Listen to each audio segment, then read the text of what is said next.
ñu ngi leen di nuyu di leen jaajëfal yéen ñi nga xamante ne nii yéenay suivre chaîne bii di Xalaat TV ñu leen di dalalaat ci seen nouvelle vidéo tey nag dañuy wax ci benn situation politique bi am ci biir réew mi entre pouvoir ak opposition rawatina nag kaawu Ousmane Sonko. loolu moo tax Ousmane Sonko parce que lu yàggul dara dafa jibal ab mbir maanaam nguur gi fi ne dañuy préparer ab plan pour empêcher ko mu bokk ci élection yi nga xamante nii moom la ñu dëgmal. complot ba day continuer te am na beneen niveau boo xam ne ma ngay door nag ajjuma bii ci assemblée nationale dina commencer assemblée dem tribunal delluwaat assemblée ñëwaat tribunal parce que seen bëgg yépp mooy lu ñuy def ba am lu ñu tiiñal Ousmane Sonko yàq casier ba pare ne mënatul dem élection foofu lañ ci toll. te kenn rek nag mooy responsable bi waaye comme ñëwewul Ousmane Sonko moom day laqatu ci gannaaw ay député xam ngeen ki may wax. donc yéen a ko déggandoo kàddu Ousmane Sonko yi loolu tax ñu def ci ab jàngat bu yaatu ci ndax gouvernement bi fi nekk dafa bëgg a tëj kii di Ousmane Sonko wala déet. beneen laaj bi di est-ce que mën nañ ko empêcher mu présenter wu ci élection yu ñu dëgmal moo xam local wala présidentielle. effectivement Macky Sall mën na empêcher Ousmane Sonko mu bañ a participer ci élection yu dëgmal te loolu dina leen wan plan bi nga xamante ni laal nañ ko te ki ko jiite di benn membre APR ñu koy woowee Mouhamed Moustapha Diagne moo jiite projet boobu noonu. dinañ leen expliquer lépp en détail ci vidéo bii nii mais tamit wax ci Ousmane Sonko moom itam naka la mën a def ba mucc ci mbir mi nga xamante ni ñu ngi koy nar pour éliminer ko ci politique bu Sénégal. Ousmane Sonko nag bi muy yëkkati ay kàddu di xamle ni nguuru Macky Sall ñu ngi koy waajal ab coup pour tëj ko kaso ci kaawu Mamour Diallo bi la doon wax ak 94 milliards yi. cas boobu moom yaakaar naa ni wax nañ ci lu bari d'ailleurs partagé woon nañ fa ab vidéo boo xamante nii moo gën explicite ak ay détails naka la nit ñi nga xamante ni tuumaal na lañ ci contourner li nga xam ne mooy loi bi jalgati ko pour teg loxo suufu jàmbur loolu lépp bu ngeen seeti suñu vidéo yi am na ci benn numéro boo xamante ni moo détaillé loolu lépp. mais tamit jàpp nañ ni ci mbir mi Ousmane Sonko bu maintenir lépp li nga xamante ni waxoon na ko ni am na ko ci ay preuves Macky Sall mënu ko sàkkal pexe ba tëjlu ko. maanaam bu ñu ibbee procès Sonko prouver lépp lu mu jibaloon ci ay kàddu bu tëddee mën na nelaw ba yandoor. lu tax ñu wax loolu parce que dafa amoon ci benn meeting am mu waxoon ni jot na ay documents yuy firndeel virement bancaire yi nga xam ne def nañ ko ak bépp détail transaction kaawu Mamour Diallo bi. man maa ko bind teg ci taabalam depuis mois de mai ba tey ñu ngi mois de janvier dama ne su matee liñ koy doyee na ubbi dossier bi dinaa ko wax ban banque la ñu defee li ñuy def ban banque moo fay 46 milliards yi dinaa ko jox numéro compte bancaire yi dinaa ko jox libellé yi. donc jàpp nañ ni bisu procès bi Ousmane Sonko bu génnee bépp document yi nga xamante ni nee na am na ko te muy dëggal que ni kaw Mamour Diallo bi dañoo luubal warul am lu muy tiit parce que yoon mënul jaar fenn pour tëjlu ko parce que pour sànq nit tëjlu ko kaso il faut que mu am ay chef d'accusation ñu ne kat nit kii lii ak lii lañ koy toppee loolu kese la ñu mën a def pour tëj Ousmane Sonko. mais par contre bu fekkee ni Mamour Diallo porté na plainte et que bisu procès bi juge bi laaj Ousmane Sonko ana ay preuve am ana preuve yi nga waxoon ni yor nga ko ci ay virement bancaire te wanewul benn firnde dans ce cas Mamour Diallo mooy nekk ci position bu favorable moom mooy am pouvoir pour tëjlu Ousmane Sonko parce que mun na ko topp pour diffamation article 258 bu suñu code pénal bu Sénégal mun na ko topp moom Ousmane Sonko te sax mun nañ ko tëj ñeenti weer jàpp ñaari atu kaso rax ci dolli ab amende bu 200 000 jàpp 1 500 000 francs yu mu war a fay pour ñu sukkandikoo ci article 259 bu code pénal bu Sénégal. donc ci cas boobu noonu muy affaire Mamour Diallo bi jàpp nañu Ousmane Sonko mun na bañ a tiit su fekkee ni mën na firndeel dëggal preuve yi nga xamante ni nee na yor na ko ci mbir moomee. mais mbir bi ñuy laaj kay mooy kañ la procès bi di ibbi parce que nit ki nga xamante ni moom la ñu tuumaal muy Mamour Diallo ba léegi dafa lànk ni du porter plainte alors que loolu moo gënoon gaaw le fait que tey ñu jaar assemblée nationale naan enquête parlementaire loolu lépp amul benn sens loolu diversion la dañu bëgg rek nelawal nit ñi te waxoon nañ ko te dañ koy baamtuwaat tey. Mamour Diallo ak avocat yi nañu porter plainte pour que nag sénégalais yi xam mbir yi fan la féetee mais tamit li ñu war a laaj mooy est-ce que newul ni le fait que ñoom ñu jaar assemblée nationale ñoom waa Benno Bokk Yaakaar nguuru Macky Sall le fait que ñu jaar assemblée nationale nekkul pour yéexal dossier bi pour que ñu mën a régler mbir yi nga xamante ni làkku na ci suuf le temps que ñuy xaar procès bi ab laaj la parce que ci réew mi am na cas yu gën a garaaw pétrole bi feeru Falémé bi kaaw kuddu bi ak ay yeneen dossier mais assemblée nationale musul def enquête parlementaire pour que ñu leeral mbir yooyee topp nit ñu ci tuumaal mais kaawu Mamour Diallo bi seetlu nañ ni dañu jël seen temps organiser enquête parlementaire te defuñu ko ci yeneen dossiers yi donc loolu xel mun na ñaaw que ni am na lu ñuy waajal ci suuf pour nëbb ay mbir le temps que Mamour Diallo di porter plainte pour que benn trace bañ a mën a feeñ loolu ab njortu la.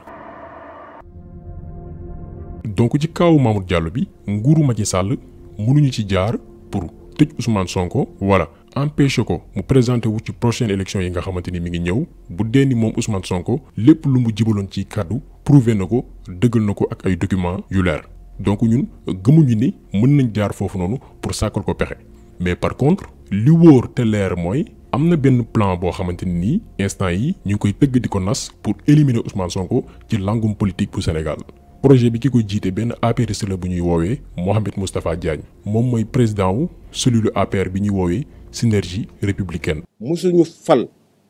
koo xamante ne bile dañ ko condamné ndax dañ ko joxoon ay li ñuy wax information maanaam ay xibaaru réew mi mu dem mu jaay ko wala mu jox ko journaliste yi wala daal mu diffuser ko. ndax loolu loi bi da koy tere ndax léegi li xew mooy damay nekk fonctionnaire liggéey finance baa ma liggéey éducation xam lu bari ci état bi daal di woote conférence de presse def sama turu parti fas yéene ci information état bi ma def sama promotion parti ne wax ni man lanceur d'alerte la mais loolu lanceur d'alerte te bu ñu xoolee Sénégal ak li ko wër li ñuy wax géopolitique pays yi nga xamante ne am problème pétrole yëpp tàkk nañu yu ci bëri loolu tax na ba bu ñuy fal président de la république léegi gaa danañ ko xool waaye léegi war nañ ko xoolaat te damay wax ni réew mii bu fekkante ne bi léegi ku nekk fa nga nekk la nga xam wax ko wala la nga xamal nit ñi wax ko léegi réew mi tas du Ousmane Sonko rek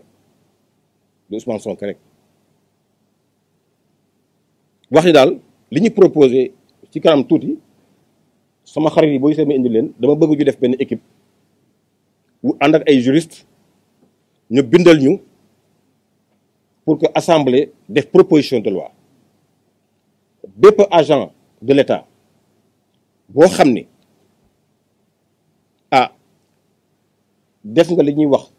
manquement grave à l'obligation de réserve ou de secret maanaam état jox la information nga di ko siwal quelles que soient les raisons dañoo bëgg kooku waxuma sax muy nekk président de la république waaye sax dañ ko décider de ses droits civiques ndax boo voté wul boo nekkul électeur nekkoo éligible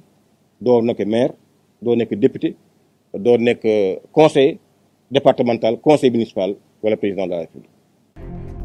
donc ñun ñëpp dégg nañ ko dañu préférer bàyyi leen ngeen déglu ko pour que ngeen comprendre ñoom lan lañ namm def lan lañ nas na ko jaarle ci yoon.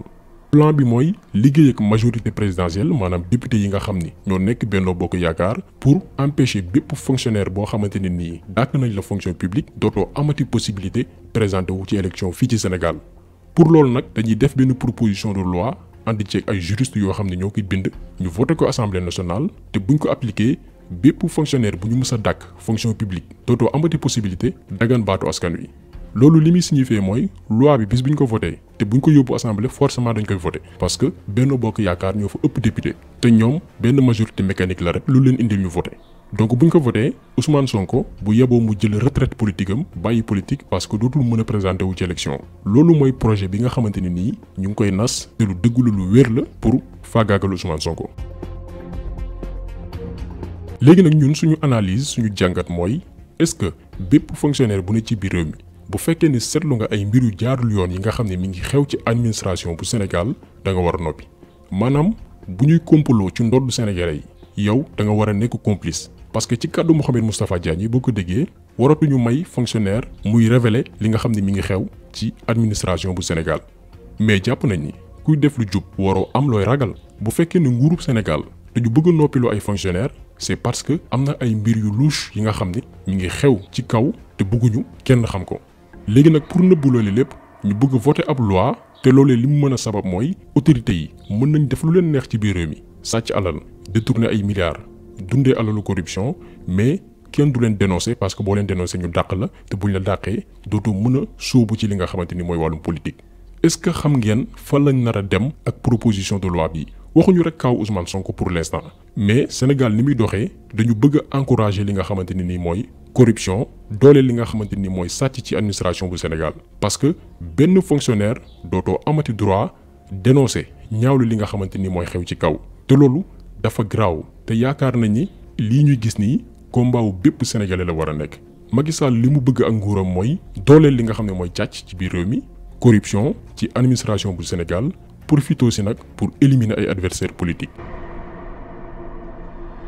am na nag ay mbir yoo xamante ni nii du mbirum parti du mbirum homme politique du dara malheureusement nag fii Sénégal booy wax dëgg dañ lay jàppee ku far ñun dawuñu ku ñu jiiñ loolu bañuñu ku ñu ne fii la ñu far wala fële la ñu far l'essentiel mooy li ñu ñor xam nañ ko muy Sénégal ndax am na fi ñoo xamante ni ay temps jotoon nañ ñu fi saaga parce que dañu critiquer seen leader politique wala seen parti ëllëg ñu féliciter ñu tagguñu parce que dañu wax lu baax ci seen parti wala seen leader politique mais loolu ñun taxuñoo jóg ñun dëgg la ñuy wax soit nit ki mer soit nit ki kontaan ci moo xam nag réaction bu mu mënti am ñun loolu duñ ko sax sóoraale l'essentiel dëgg bi la ñuy wax bi ñuy tàmbali créer chaîne bi ñu bari dañ doon wax naan chaîne bi waa PDS ñoo ko créé quelques mois après bi Abdoulaye Wade doon complot ak Macky Sall ñu dal ci kawam ñu ne chaîne bi léegi Ousmane Sonko moo ko moom ay ree la ñuy def parce que day wane ni teggi wuñu yoonu bi nga xamante ni fa lañ tegg woon depuis ci njëlbeen ba ñun Sénégal moo ñu ñor chaîne bi dañ koy wax tey mu leer du mës a soutenir homme politique parce que bu fekkee ni da nga far rek doo wax dëgg bi ñuy créer chaîne bi di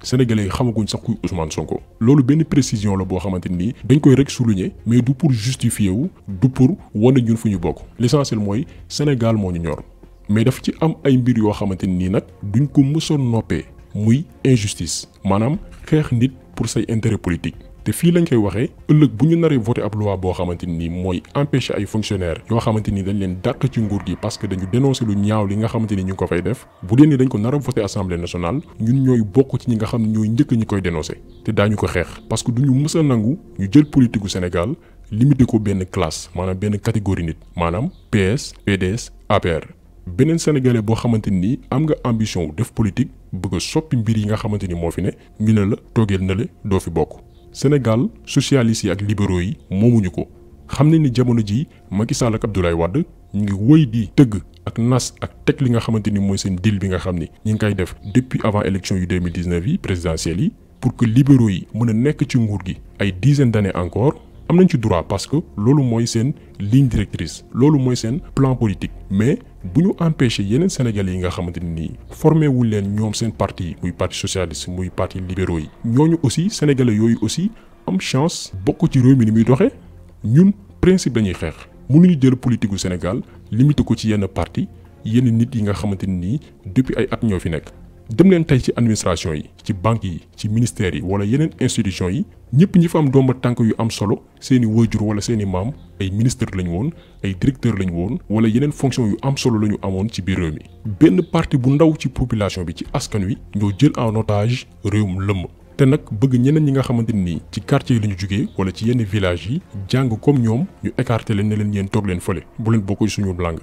loolu la ñu ne du fi amee te dinañ ko xeex affaire bi du mbirum Ousmane Sonko mais benn parti ci askan wi la ñu bëgg a jël noot leen limiter leen ne leen yéen seen wàll ci réew mi jaay ak jënd la simple salarié mindaanu wala manebar wala jàngale alxuraan wala waaraate kese yéen loolu mooy seen activité bàyyi leen ñoog réew mi ni muy doxee. même boo jàngee ba yëyi kayit moo xam alxuraan nga jàng moo xam ci école tubaab yi nga génnee mais boo bokkul ci benn classe politique wala ci benn classe sociale ñi nga xam ne ñooy jiite réew mi depuis ay at ñu ne la yow doo bokk ci réew mi ni ñu koy gouverner il faut que nag askan boobee taxaw temm ne liy doxal réew mi ci la ñuy bokk loolu tey mooy principe bu suñu xeex parce que dañu bëgg a éliminer benn partie ci askan wi nga xamante ne nii rampe nañ ba bëgg a yegg à un certain niveau bokk fi ñuy décider bokk ci ñi nga xam ñooy nasat noo ci biir réew mi ñu ne leen yéen doo leen ci bokk parce que du ñu ay libéral du ñu ay socialiste du ñu ay communiste loolu nag la ñu ne dinañ ko xeex ba suñu dernière énergie.